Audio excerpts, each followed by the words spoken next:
Seorang wanita berusia 30 tahun mewarisi warisan puluhan miliar dolar. Tapi dia tidak tinggal di mansion tapi menghabiskan setiap hari di kuburan. Dia tidak tahu. Suami kaya berusia 70 tahun yang telah lama meninggal telah terlahir kembali sebagai pengemudi keluarga. Hanya untuk bersama Lynley. Tetapi David tidak dapat mengungkapkan identitasnya. Kebangkitan dari kematian adalah sesuatu yang tidak bisa dipercaya oleh siapapun. Dia mencoba yang terbaik untuk menghibur Lynley. Tapi di mata Lynley, dia hanya seorang sopir. David ingin perlahan mendekati Lynley untuk mengetahui identitasnya. Jangan menilai dia tanpa memahami hubungannya dengan orang kaya. David bahagia dan tidak berdaya saat ini. Dia juga harus bertahan dengan tampilan baru. Namun, adegan ini ditangkap oleh wartawan. David bergegas maju tanpa mengucapkan sepatah kata pun. Ambil kamera dari tangan lawan. Melihatnya, Lynley menyuruhnya untuk tidak impulsif. Tanyakan pada pihak lain apa tujuannya. Lalu biarkan David mengeluarkan kartu memori dan mengucapkan kata-kata jahat. Jika wartawan berani menyebarkan desas-desus, David tidak akan pernah membiarkan mereka pergi. Namun, melalui kejadian ini, cintanya pada David tumbuh. Tidak peduli seberapa kuat tindakan Lynley. Bagaimanapun, dia masih seorang wanita. Tidak bisa menyembunyikan kelemahanku. Saat dia dalam masalah, ada seorang pria berdiri dan membantunya. Lynley tidak hanya menjadikan David sebagai pengemudi penuh waktu, tetapi juga membawanya bersamanya ketika Lynley datang bekerja. Presiden top terkenal. Tapi saat ini, dia telah menjadi anak laki-laki yang mengikuti tuannya. Tapi David tidak pernah lupa menyelidiki kebenaran tentang pembunuhannya sendiri. Sementara tidak ada yang memperhatikan. Buka ruang rahasia di mansion. Hanya dia yang tahu tempat ini. Ternyata David selalu punya kebiasaan memasang kamera pengintai di semua ruangan rumah. Namun, ketika dia melihat Lynley, dia mendengar bahwa dia sedang berbicara dengan Jack. Sepertinya sangat mendesak. Untuk melindungi keselamatan Lynley, David berlari keluar sebelumnya. Berpura-pura tidak tahu apa-apa dan tanyakan padanya apakah kamu perlu pergi dengannya. Tapi kali ini Lynley tidak setuju. Bilang dia bisa menyetir dan membiarkan David beristirahat lebih awal. David tidak banyak bicara setelah melihat ini. Karena untuk dia harus kembali ke rumah temannya dulu. Dia tidak terlalu memikirkannya. Dia pikir itu ada hubungannya dengan perusahaan. Tapi itu tidak menghentikan kita untuk khawatir. Gadis kecil itu dulu sangat penurut. Tapi karena aku mengalami kecelakaan, dia diam-diam minum di rumah sepanjang hari. Putri sulung yang memberontak telah bertindak terlalu jauh. Tidak pulang dalam beberapa hari. Dia khawatir ini bukan jalannya. Tahu keluarga ini tidak memilikinya. Dia takut itu akan berubah menjadi berantakan. Lynley saja tidak bisa menyelesaikan semuanya. Tapi David tidak punya cara yang baik. Hanya bisa melihat semuanya dari belakang. Tapi apa yang tidak pernah saya duga adalah bahwa Jack mulai mendorong maju untuk mengejar Lynley. Untuk pertama kalinya, saya menggunakan perusahaan sebagai ancaman. Katakan itu tanpa dukunganmu. Lynley tidak dapat bersaing dengan pemegang saham lainnya. Bahkan ketika mewarisi sebagian dari harta warisan. Tapi Lynley masih belum bisa mendapatkan pijakan di keluarga David. Dan masalah ini baginya tampak sangat sederhana untuk dipecahkan. Dia bersumpah untuk melindungi Lynley. Di bawah rayuan dan ancaman Jack, Lynley akhirnya gemetar. Tapi keduanya pada titik ini tidak akan tahu. David dengan dingin menatap layar. Melihat pemandangan itu membuat hatiku sakit. Ditemukan secara tidak sengaja. Bawahan paling andal yang pernah ada. Mengejar istri tercinta. David tidak tahan dengan ini. Saat itulah pengasuh memperhatikan kelainannya. Saat mendekati, dia melihat wajah orang kaya yang sudah meninggal itu. Tapi kembali normal di detik berikutnya. Pengasuh berpikir itu ilusi. Tapi Lynley tidak tahu apa-apa tentang ini. Dia tidak akan pernah tahu. Pengemudi tampan di sampingnya adalah suami kaya yang mencintainya. Untuk bertahan hidup dia hanya bisa berkompromi dengan Jack. Tapi keduanya segera memiliki hubungan dekat. Itu menimbulkan kecurigaan putri tertua, Anna. Saat makan dia berkata dengan penuh arti, "Sejak ayahku meninggal, keluarga dan perusahaan semuanya bergantung pada bantuan Jack. Jika tidak keluarga saya tidak akan mampu bertahan." Setelah mengatakan itu, dia dengan anggun pergi. Kebetulan dia bertemu David di luar. Melihat seorang gadis yang mencintai tapi tidak bisa mengenali satu sama lain, hati David jadi bingung. Tapi dia akan segera kembali normal. Meskipun Anna selalu kuat saat menghadapi Linley, tapi secara pribadi, dia sangat sopan dan para pelayan tinggal di rumah. Biarkan David bekerja dengan baik di sini dan tidak terpengaruh oleh orang-orang dengan motif tersembunyi. Hendak pergi ketika David menghentikannya.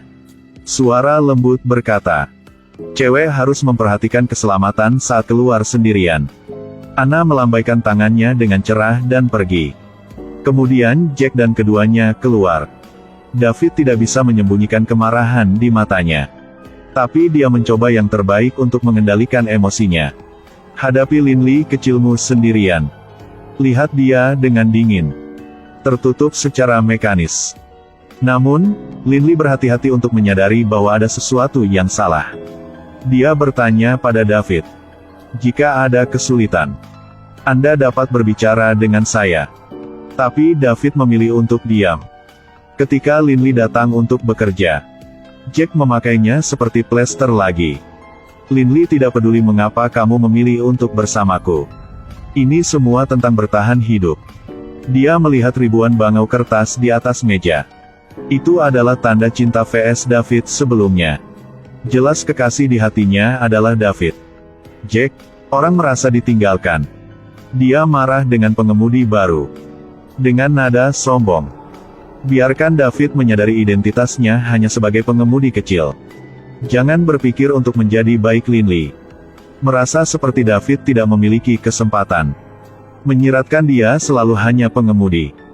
Lihat mantan kakaknya. Sekarang itu sombong, bahkan berbicara tentang wanitanya sendiri. David marah tapi dia tidak menunjukkannya. Dia bahkan mulai curiga bahwa pembunuhanmu mungkin terkait dengan Jack. Apa yang terjadi ketika Linley keluar? Dia bisa melihat bahwa David linglung. Kirain gagal. Lalu ajukan pertanyaan tentang perasaan David. Menghadapi kecemasan Linley, David hanya dengan dingin berkata, "Dia belum menikah." Dia mengubah topik pembicaraan dan mengatakan kemana harus pergi selanjutnya. "Lalu aku membawa Linley ke toko pakaian." Linley melambaikan tangannya keluar jendela. Tanya David bagaimana gaun ini. David tidak ragu untuk mengatakan itu terlalu terbuka dan menyarankan agar Linley mengubahnya. Dengan cara ini Linley mengikuti saran David ketika mencoba pakaian. Pada titik ini, keduanya sangat mirip dengan suami dan istri. Tapi David tidak bisa lupa untuk memantau perilaku Jack dan Linley. Ketika dia sampai di rumah, David memberitahu Linley dengan serius. Semoga dia bisa memulai hidup baru. Tapi pilih separuh lainnya dengan hati-hati. Lalu perlahan mendekati Linley dan memeluknya. Kali ini Linley agak bingung. Dia dengan cepat mendorong David menjauh. Pergi ke balkon sendirian dan tidak bisa berhenti memikirkan pemandangan itu. Linley menyewa sopir dan gaji yang disepakati adalah $3.000 sebulan. Setiap hari kerja hanya berbelanja dengannya. Pilih dari berbagai macam pakaian mahal. Tapi butuh waktu lama. David juga tidak tahan lama dan berniat untuk mengambil nyonya sebagai miliknya. Meskipun Linley saat ini masih lajang. Tapi bukan orang biasa. Dia mengusir David dengan marah. Tapi setelah tenang, Linley memiliki beberapa keraguan di hatinya. Selalu ada rasa keakraban dengan David. Kemudian, dia melihat syal yang digunakan oleh suaminya yang sudah meninggal. Saat bersama suamiku, dia merasa damai dan bahagia. Tepat ketika dia berpikir, pengasuh di rumah masuk. Sejak dia menikah di keluarga kaya, pengasuh selalu baik padanya. Setiap kali kamu dalam masalah, Linley akan memberitahunya. Tapi dia terkejut. Pengasuh berbicara langsung tentang pengemudi. Tidak berpikir Linley harus memecatnya. Tidak tahu kenapa. Dia selalu merasa bahwa pengemudinya dapat diandalkan. Setelah mendengarkan pengasuh berkata, Linli juga tampaknya telah membuat keputusan. David ada di rumah teman sekarang. Dia tahu bahwa perilaku hari ini impulsif. Kali ini tidak hanya kehilangan kontak dengan Linli, tapi tidak ada alasan untuk masuk rumah lagi. Melihatnya, sang teman dengan cepat terhibur. Tiba-tiba ada bel pintu. Ketika membuka pintu, melihat orang di luar adalah Linli. Ini mengejutkan David. Lalu Linli pura-pura marah dan memberitahu teman almarhum suaminya itu. Pengemudi yang Anda perkenalkan kepada saya sangat biasa-biasa saja. Tapi dari segi persahabatan kita, dia memutuskan untuk memberi David kesempatan lagi. Bahwa dia bekerja di mansion tepat waktu besok. Juga beritahu David untuk tidak membuat kesalahan yang sama 2 kali. Harap besok sebelum Linli berangkat kerja. Dapatkah Anda melihat David datang untuk menjemputnya? Setelah mengatakan itu, dia dengan anggun pergi. Sama seperti itu, David kembali ke mansion sekali lagi. Pengasuh terlihat sangat senang melihatnya. Kalian berdua seperti teman yang sudah lama saling kenal. Pada saat ini, Linli masuk dan mengatakan dia memiliki sesuatu untuk dibicarakan sendirian dengan David. Alasan mengapa dia dibawa kembali. Semata-mata demi teman-temanku. Biarkan David bekerja dengan gigih di masa depan dan tidak memikirkan hal-hal yang tidak berguna. Dan hati David tidak bisa menyembunyikan kegembiraannya. Manfaatkan situasinya untuk mengatakan bahwa Linli sangat cantik. Tapi hati masih sangat murni dan baik. Tapi apa yang David tidak pernah harapkan adalah, di hari pertama kembali ke villa, sebuah kecelakaan terjadi. Gadis kecil selalu kesakitan. Lihat foto yang diambil dengan David sebelumnya. Dia minum beberapa botol anggur putih berturut-turut. Bahkan berjalan goyah dan kemudian bersantai di tepi kolam renang. Detik berikutnya secara tidak sengaja jatuh ke air. Ketika David mengetahuinya, dia tidak banyak berpikir dan melompat ke danau. Ayah. Kebisingan menarik Linli. Melihat bahwa putri kecilnya baik-baik saja. Dia menghela nafas lega. Meskipun memiliki hubungan yang buruk dengan Ana, tapi dia sangat baik pada putri suaminya yang sudah meninggal. Menyisir rambutnya dengan hati-hati. Gadis itu masih tidak bisa menyembunyikan kesedihannya, tetapi Linli mengungkapkan pengertiannya. Karena dia mengalami kesulitan.